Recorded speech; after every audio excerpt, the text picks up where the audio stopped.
হুমায়ুন কবিরের গায়ের একটা পোষণ হিলাতে পারবে না মুর্শিদাবাদে। কেন? ওটা হলো মুর্শিদাবাদের সবচেয়ে টপ রেঞ্চের জায়গা হলো মুর্শিদাবাদ। মুর্শিদাবাদের নাম শুনলে মানুষ ভয় পায়। আর কিছু বিজেপির পাঁচাটা দালাল তারা বেরিয়েছে, তারা বলছে কি হুমায়ুনের মুন্ডু কেটে লিয়া 1 কোটি 1 লাখ টাকা দেবো, 1 কোটি টাকা দেবো। এসব বিভিন্ন রকম মানুষ বিভিন্ন রকম কথা বলছে। কিছু নয়, মুসলমানকে দাবানোর চেষ্টা করছে। কিন্তু নতুন মুসলমান অত তাড়াতাড়ি হয়ে যাবে? অত সহজ নয়। কেন? মুসলমানের ইজ্জত শানকে বাড়িয়েছে একমাত্র মহান আল্লাহ রাব্বুল আলামিন। এই জন্যে ভাই বলছি, ওই ব্যক্তিকে ভোট দাও যে ব্যক্তি তোমার হয়ে মানুষের কাজ করবে, তোমার হয়ে পাশা দাঁড়াবে, তোমার হয়ে কথা বলবে। কেনে? বাংলার মানুষেরা তখন ওদেরকে জিতিয়ে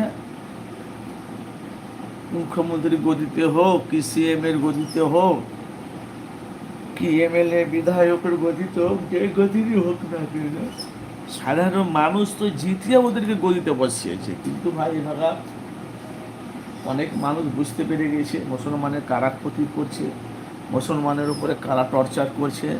আগামী দিনে যেভাবে দেখছি, এবার বাংলার মানুষ দেখতে পাচ্ছি অনেক সব নতুন নতুন দল বেরিয়েছে, যে যার আলাদা দলে লড়ছে।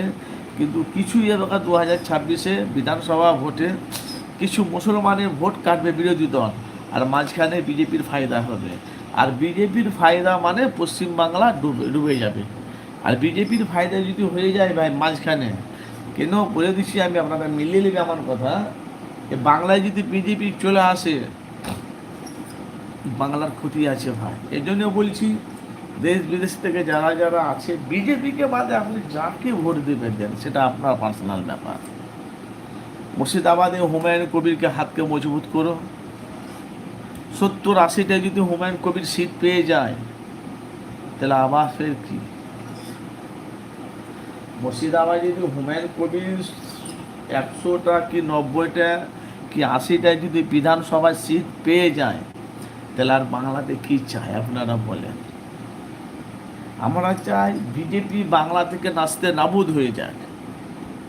জানি না কে কোথা থেকে দেখছেন ভাই, কিন্তু আমার লাইভটা দেওয়া হলো একটাই কারণ, তো কমেন্ট বক্সে মতামত জানা। কিন্তু আপনারা কেউ কমেন্ট বক্সে মতামত জানছেন না, আমি বুঝতেও পারছি না আপনারা কাকে চাইছেন কি না চাইছেন।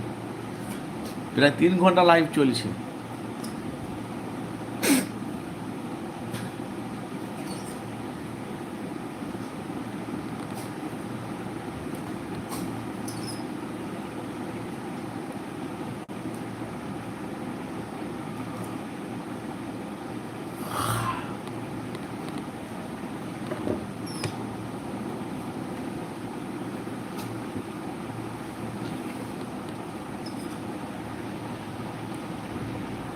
বাংলার মানুষ বলা বলি কথা, কিছু বাংলার কিছু হিন্দু মুসলমান কিছু আছে ভাই, এরা পাঁচাটা, এরা নেতা মন্দিরে 500 টাকা দিবে, লড়াবে কুত্তার মতন, তারা ভেউ ভেউ করবে। কিন্তু একটা কথা মনে রাখবেন, যে পশ্চিম বাংলা সবাই বলে দুর্নীতি ছেয়ে গেছে, অবশ্যই আমরা জানি বাংলা স্বাধীন, কিন্তু বাংলা যদি স্বাধীন হয়, এভাবে মানুষের মার্ডার হচ্ছে কেন? একমাত্র রাজনীতির জন্য মানুষের ক্ষয়ক্ষতি হচ্ছে। আপনারা দেখেন না, বামফ্রন্ট সিপিএম 34 বছর বাংলা রাজত্ব করেছে। বাংলা 34 বছর বামফ্রন্ট সিপিএম রাজত্ব করেছে। বিজেপি ছিল না, বাংলা এত দুর্নীতি ছিল না। বামফ্রন্ট সিপিএম গেল, বাংলায় দুর্নীতিতে ছেয়ে গেল। আপনারা দেখেন না কি হচ্ছে, মসজিদ মাদ্রাসা ঈদগাহ কবরস্থান ওদের হয়ে গেছে। আমাদের মুসলমানের ভাই কিছু নয়, একমাত্র আল্লাহ আল্লাহ রসুল ছাড়া। আপনি কাকে বিশ্বাস করবেন, কোন নেতাকে বিশ্বাস করবেন? যে নেতাকে বিশ্বাস করবেন সেই আপনার পেছন থেকে বাঁশ দিবে। হয়তো প্রথম প্রথম আপনার সাথে ভালো ব্যবহার করবে, তারপরে গিরগিটির মতো রং পাল্টাবে। মমতা যে পাওয়ারে আছে, মমতা না যে পাওয়ারে, মমতা যে পাওয়ারে আছে, যে ক্ষমতায় আছে, মমতা যদি সরে যায় বা বিজেপি বাংলায় চলে আসবে। আমার জ্ঞানে বলে যারই পাওয়ার তাকে সাপোর্ট করা দরকার অবশ্যই। বাংলাতে তো মুখ্যমন্ত্রী তৃণমূল মমতাই হবে। কিছু মুসলমানের ভোটগুলো কাটবে, বিজেপির ফায়দা হবে।